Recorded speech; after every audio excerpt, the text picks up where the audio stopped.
Good morning students. हमारी आज next unit है दैट इज़ लेज़र। लेज़र में इंट्रोडक्शन में हम पढ़ेंगे कि सबसे पहले इसकी फुल फॉर्म क्या होती है कि laser is stand for the light amplification by stimulated emission of radiation. Laser is the biggest achievement of the 20th century in the field of research. The first laser was developed by the Theodore Mahiman in USA. It consists of ruby laser around which a flash tube is bounded. When this rod was subjected to intense flashes of ordinary light and it produced pulses of red laser light. Within a year of investigation and other lasers using the solid, liquid and gas were developed. Now the principle of laser क्या है कि it is material atom is excited state E2 can jump to lower energy state E1 by emitting photon of frequency is given by nu is equal to E2 minus E1 H। तो इसमें क्या है, हमारे पास अगर कोई atom excited state में है और वो जंप करके लोअर एनर्जी स्टेट में आ जाए तो हमारे पास क्या है, एनर्जी अमिट होगी। Nu is equal to E2 minus E1 by H।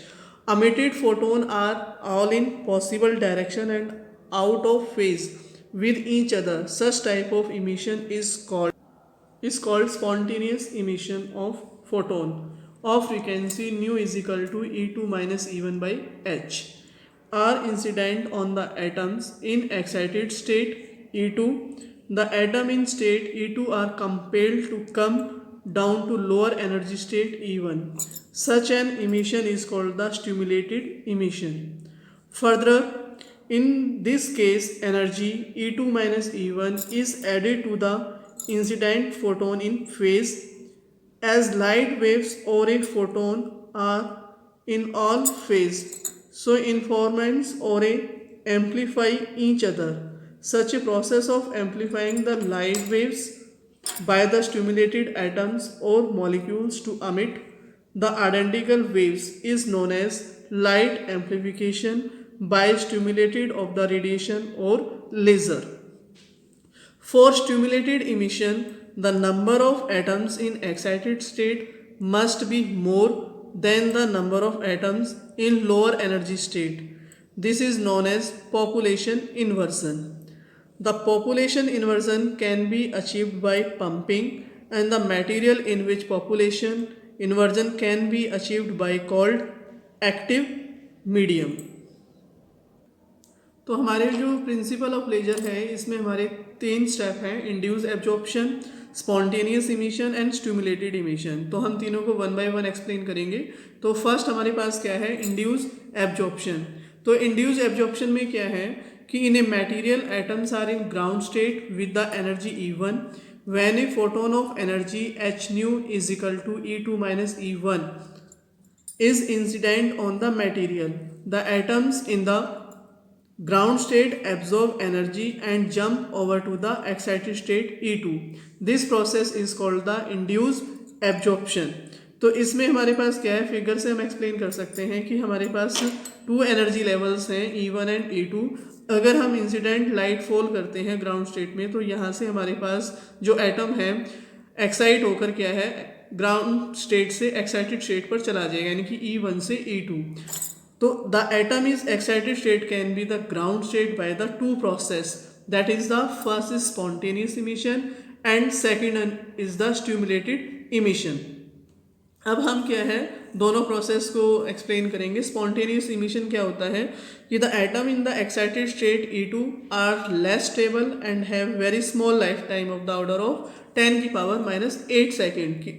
इसमें क्या हमारे पास जो एटम है एक्साइटेड स्टेट में वेरी स्मॉल टाइम के लिए रुकता है और फिर क्या है वो नीचे यानी कि डाउन यानी कि ग्राउंड स्टेट में आ जाता है। They comes to ground state after the 10 की power minus 8 second along with the emission of photon of energy H nu is equal to E2 minus E1.